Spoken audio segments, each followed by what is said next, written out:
Hi guys, it's your casual gamer. Today let's dive into the much talked about ASUS ROG Ally, the alleged Steam Deck killer. There's been a lot of doom and gloom floating around, with people throwing numbers like 200% faster, 120Hz refresh rate, and so on. But are these claims truly reliable? A lot of the videos out there seem to blindly cite the numbers provided by ASUS marketing, but they fail to address the most crucial aspect for handheld gaming, and that is battery life. Conveniently, early reviewers like Dave2D were specifically asked not to test the battery life of the ROG Ally, kinda leaving us in the dark. Here's a clip of Dave2D's ROG Ally video. Battery size and battery life, I don't know yet. Like, they told me this was such early hardware, there's no point even testing that stuff. But I imagine in terms of battery life, it'd be very similar to a Steam Deck in terms of just like wattage consumption. As a result, some individuals have resorted to speculating and fabricating information, claiming that the ROG Ally has doubled the battery life of the Steam Deck. However, as we approach the release date, genuine information is gradually emerging.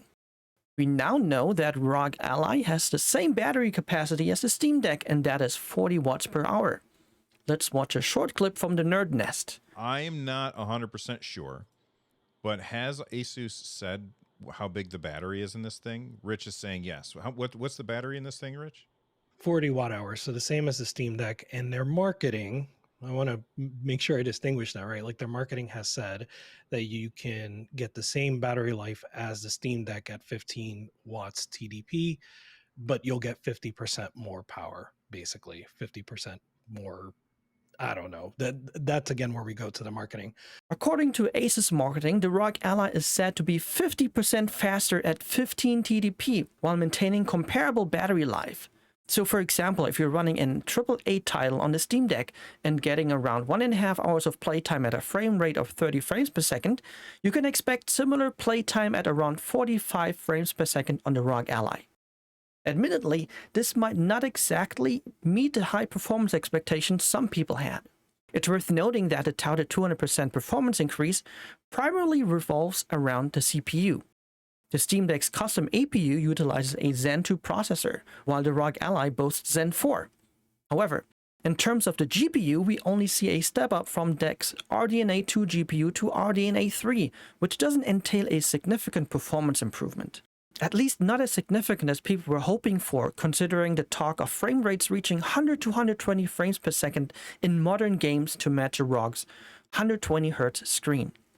To give you a better idea of the performance, here's a benchmark from an article from The Verge. We can see Red Dead Redemption 2 running at 25.3 and 47.9 frames per second respectively at 30 watts, which means half the Steam Deck's battery life. But before you go talking about the ROG Ally as a Steam Deck killer, consider the TDP. Wally Groski says all these benchmarks will run in the Ally's turbo mode, which lets the processor draw up to 30 watts, depending on the game. The Steam Deck's processor runs at just half that and can typically make it to the 2-hour mark in all but the most demanding games with its 40 watt-hour battery. So let's be clear, the ROG Ally is not the portable 4090 of PC handheld gaming.